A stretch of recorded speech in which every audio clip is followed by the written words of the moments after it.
Om Shanti. Good morning. साकार मुरली 12 मई 2021। बाबा का मीठा मीठा लेटर हम मीठे मीठे बच्चों के मीठे मंथन के लिए। बाप दादा का वरदानी हाथ अपने सिर के ऊपर महसूस करते हैं और उनकी सुख भरी किरणों के नीचे बैठ जाते हैं। महसूस करें, मैं सुख स्वरूप आत्मा हूं, सुख के सागर शिव बाबा की संतान हूं। आज बाबा ने कहा, मीठे बच्चे, जब तुम संपूर्ण पावन बनोगे तब ही तुम्हारी बलिहारी बाप स्वीकार करेंगे। बाबा हमारी बलिहारी कब स्वीकार? बलिहार मतलब क्या होता है? तन मन धन जन सब कुछ निछावर कर देना। तो बाबा क्या कहता है, जब संपूर्ण पावन बनेंगे, मतलब संकल्पों से भी पावन, बोल से भी पावन, कर्म से पावन, तब बाबा बलिहारी स्वीकार करेगा। बाबा कहता है, अपनी दिल से पूछो हम कितना पावन बने हैं।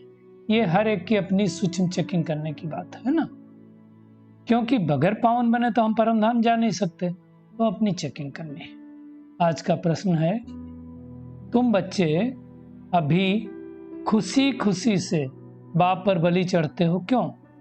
बाबा कहते, क्योंकि तुम जानते हो अभी हम बलिहार जाते हैं तो बाप 21 जन्मों के लिए बलिहार जाते हैं। हम इस समय बाबा के बनते हैं तो बाबा 21 जन्मों की आशा ही देता है।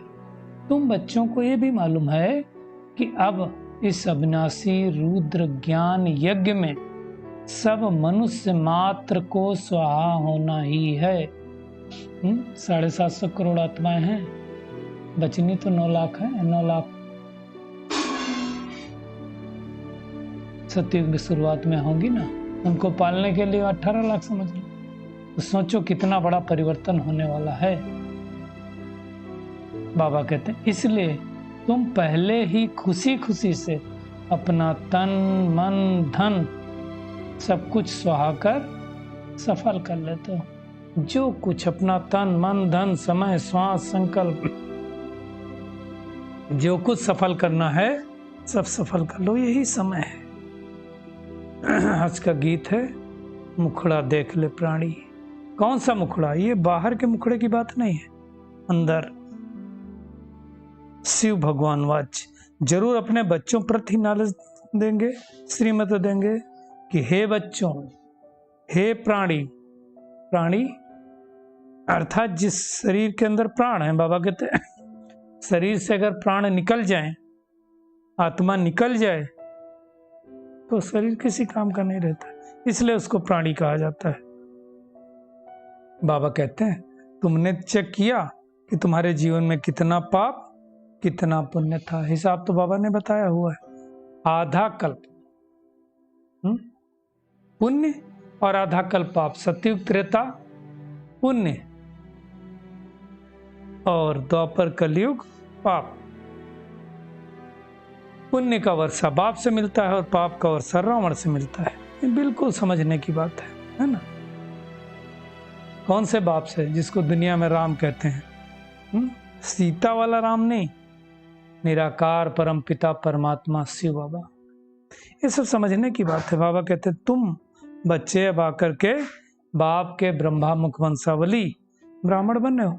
तुम्हारी बुद्धि में आया कि हम आधा कल्प पुण्य आत्मा थे, फिर आधा कल्प पाप आत्मा बने। अब बाबा हमको फिर से पुण्य आत्मा बना रहे। तो बाबा कहते हैं, चेक करो, अपनी दिल से पूछो कि हम कितना पुण्य आत्मा बने हैं। यज्ञ तप से तो हम नीचे गिरते हैं, भक्ति मार्ग से कोई पुण्य आत्मा नहीं बना और पाप आत्मा ही बनते गए।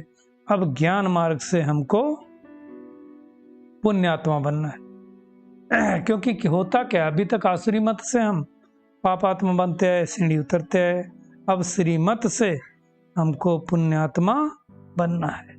इसलिए बाबा कहते हैं, नाम एक कम याद करो। पुकारते भी हैं, ओ गॉड फादर हो भगवान, कहते हैं ना। मनुष्य को कोई गॉड फादर थोड़ी कहेगा, परमात्मा को कहेगा ना। विष्णु, ब्रह्मा विष्णु शंकर को भी गॉड फादर नहीं कह सकते। एक निराकार परमात्मा को ही गॉडफादर कह दे सकते हैं। उनको अपना शरीर नहीं है, तो यहाँ आकर के ब्रह्मा का तन लेकर के ज्ञान सुनाते हैं और बड़े प्यार से समझाते हैं। बाबा कहते हैं मैं सर्व का सद्गति दाता पतित पावन हूं, और हर 5000 वर्ष बाद वो परमात्मा आकर के हमको पतित से पावन बनाते हैं। आते कब हैं? जब कलयुग का अंत होता है और सतयुग की शुरुआत करनी होती है ना। अब श्री कृष्ण तो कोई पढ़ा नहीं सकेंगे। कृष्ण की आत्मा भी बाबा से श्रीमत पर देवता बनी थी और फिर से बन रही है ना। बाबा कहते हैं मैं आता कब हूं? जब 84 का चक्र पूरा हो जाता है, जब जड़ जड़ी भूत अवस्था में पूरा झाड़ हो जाता है, तब बाबा आता है। जब सब तमो प्रधान बन जाते हैं, बाबा कहते हैं इसको ही, इस कल्प वृक्ष के झाड़ को ही उल्टा झाड़ कहा जाता है। ऊपर बाबा, नीचे हम सब आत्माएं बैठी हुई, इसका ही गायन है। आत्मा जब इस सृष्टि पर आती है और पार्ट बजाती है तो ये खेल चलता है। वास्तव में देखा जाए, प्रकृति, पुरुष और परमात्मा यानी सोल, सुप्रीम सोल और मैटर, ये तीनों का खेल चलता है ना। परमात्मा का रोल, आत्मा का रोल और प्रकृति का रोल। तो आत्माएं इस सृष्टि पर आती हैं तब खेल चालू होता है। खेल की जगह धरती है और इस धरती पर ही रोशनी होती है। इस रोशनी देने में सूर्य चांद मदद करते हैं। वहां सूर्य चांद पर कोई ड्रामा नहीं चलता है, ड्रामा तो यहाँ चलता है ना। सूक्ष्म वतन मूल वतन में रात दिन नहीं होता है। ऐसा नहीं होता कि वहां भी रात होती है ना। परम धाम में परमात्मा के प्रकाश से हमेशा प्रकाशित रहता है। सूक्ष्म वतन में कोई लाइट नहीं होती। ब्रह्मा बाबा संपूर्ण अवस्था में बैठे, उनके सफेद प्रकाश से वो प्रकाशित है। ये सब समझने की बात है। बाबा ही आकर के हमको कर्म कर्म विकर्म की गति समझाते हैं।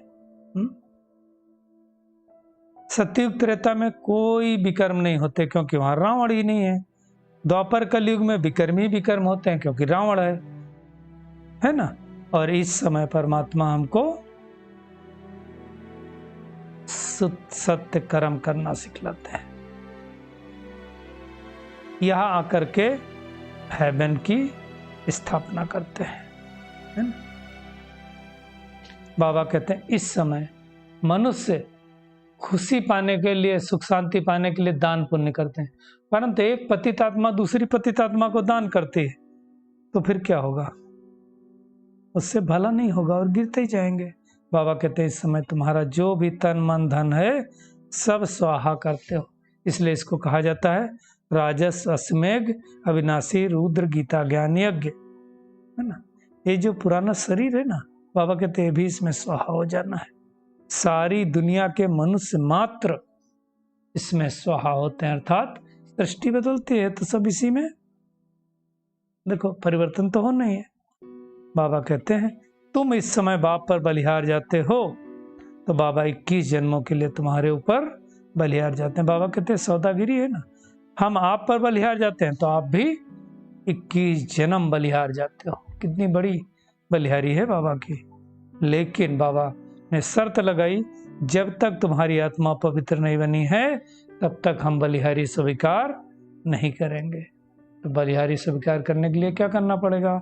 संपूर्ण पवित्र बनना पड़ेगा। उसके लिए बाबा कहते माँ में कम याद करो तो तुम्हारी आत्मा प्योर बन जाएगी, है ना। अभी 63 जन्म हम रावण से बहुत दुखी हुए थे, अब बाबा की शरण हमने ली है। बाबा कहते एक सीताएं की बात थोड़ी है, सब सीताएं हैं। जो मनुष्य मात्र हैं सब आत्मा रूपी सीता हैं और रावण की जेल में बंद है। अब वो तो रामायण में कहानी लिख दी कि सीता को रावण ने शोक वाटिका में डाला। वास्तव में बात इस समय की है, सारी रावण, सभी रावण की 5 विकारों की जेल में, इसलिए तो दुखी होकर के पुकारते कि हमको छुड़ाओ, है ना। राम राज्य चाहिए। कौन राम राज्य स्थापन करेगा? परमात्मा। गांधी जी भी तो कहते थे राम राज्य चाहिए, है ना। तो इस समय मुख्य धर्म आदि सनातन देवी देवता धर्म ही नहीं, उनकी ब्रांचेज है। कब था? सतयुग में था। अब सारे लोग अपने को भूल गए तो धर्म भ्रष्ट कर्म भ्रष्ट हो गए। बाबा ही आकर के, जिसको हम ज्ञान सागर पतित पावन कहते हैं, वही हमको पढ़ा करके नई दुनिया की स्थापना करते हैं। बाबा कहते हैं मेरा कर्तव्य अलग है, मैं ज्ञान का सागर हूं, मुझे ही तुम पुकारते हो पतित पावन लिबरेटर। किससे लिबरेट करने? रावण राज्य से लिबरेट करने बाबा आते हैं और हमको सुखधाम में ले जाते हैं। इसलिए देखो विलायत में भी क्या कहते हैं, लेफ्ट फॉर हेवनली अबॉर्ड, हेवन के लिए आत्मा चली गई। मतलब इसका मतलब कभी न कभी हेवन था इस दृष्टि पर, है ना। अब नहीं है, हेल के बाद फिर से हेवन आना है। बाबा कहते हैं मैं भी प्रकृति का आधार लेता हूँ, अर्थात प्रकृति रूपी तन में प्रवेश करता हूँ। मेरा जन्म मनुष्यों में फिर नहीं होता है, गर्भ में बाबा नहीं आता है, हम सब गर्भ में आते हैं। सतयुग में तो खैर हमारे लिए भी गर्भ महल होता है, वहाँ तो कोई विकर्म होता नहीं तो सजा नहीं मिलती, लेकिन यहाँ गर्भ में बहुत सजा मिलती है ना। दुनिया वालों को मालूम नहीं है तो कहते हैं प्रलय हुई, फिर श्री कृष्ण पीपल के पत्ते पर आया। एक कृष्ण की महिमा दिखाते हैं। बाबा कहते हैं कि मैं ही तुमको कर्म अकर्म विकर्म की गति समझाता हूँ, जिसके फिर शास्त्र बने। बाबा ही हमको आकर के वरदान देते हैं। रावण तो श्रापित करता है, क्या वरदान देते हैं? आयुष्मान भव, पुत्रवान भव, संपत्तिवान भव। सतयुग में हमको कोई कमी नहीं रहती ना, सब कुछ होता है, सब कुछ सुख का वर्षा दे देते हैं। कैसे? हमको आकर के पढ़ा करके, पढ़ाई से हम देवता बन जाते हैं, और देवता बन जाते हैं तो सुख शांति का वर्षा मिल जाता है।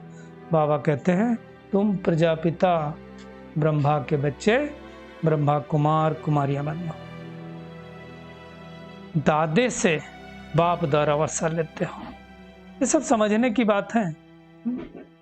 प्रजापिता ब्रह्मा के द्वारा नहीं, दुनिया ने क्या क्या कहते हैं दुनिया वाले, ब्रह्मा ने नई दुनिया स्थापना की। कब स्थापना की? इस समय स्थापना का कार्य चल रहा है। इन बातों को अच्छी तरह से समझना है। बाबा कहते हैं तुम जब तक पावन नहीं बनेंगे, और पावन कैसे बनेंगे? बाप की याद से बनेंगे, उसके अलावा और कोई उपाय नहीं। जब तक पावन नहीं बनेंगे तब तक मुक्ति धाम में जा नहीं सकते हैं। इसलिए पावन बनने की मेहनत करनी है, और उसका तरीका क्या बताया? बाबा की याद। बाबा कहते सिर्फ मुझे याद करो तो तुम्हारे पाप भस्म ही हो जाएंगे। हमने बुलाया भी बाबा को इसीलिए, है ना। तो आज सारा दिन क्या करना है?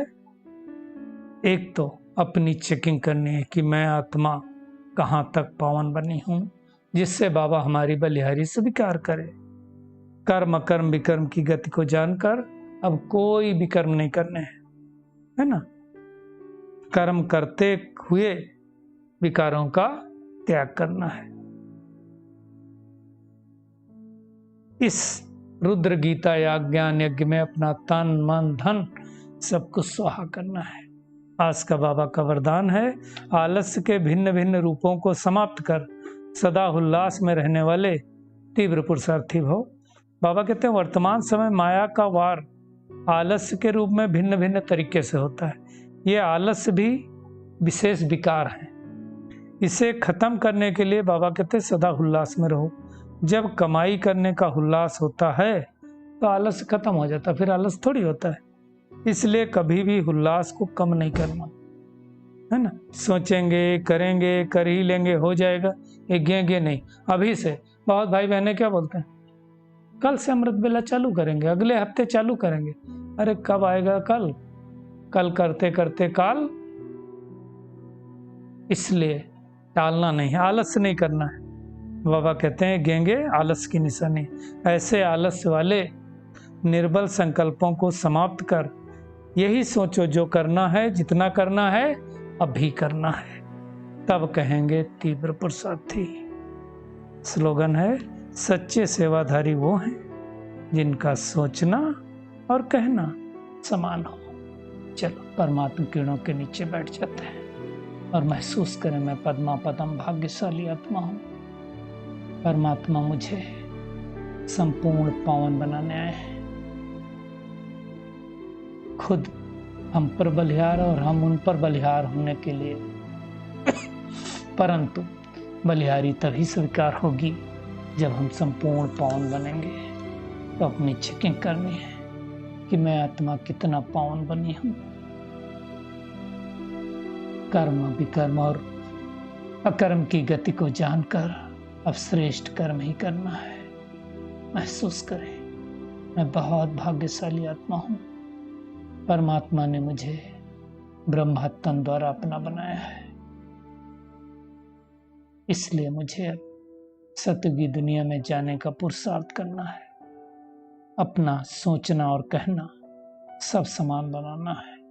आलस्यपन को छोड़ देना है। कर लेंगे हो जाएगा कि छोड़ करके अभी करना है, इसी समय करना है। तब हम तीव्र पुरुषार्थी बन करके सत्य की दुनिया के मालिक बन पाएंगे। शुक्रिया मीठे बाप दादा, शुक्रिया आप सभी का इस मीठे मंथन के लिए। ओम शांति।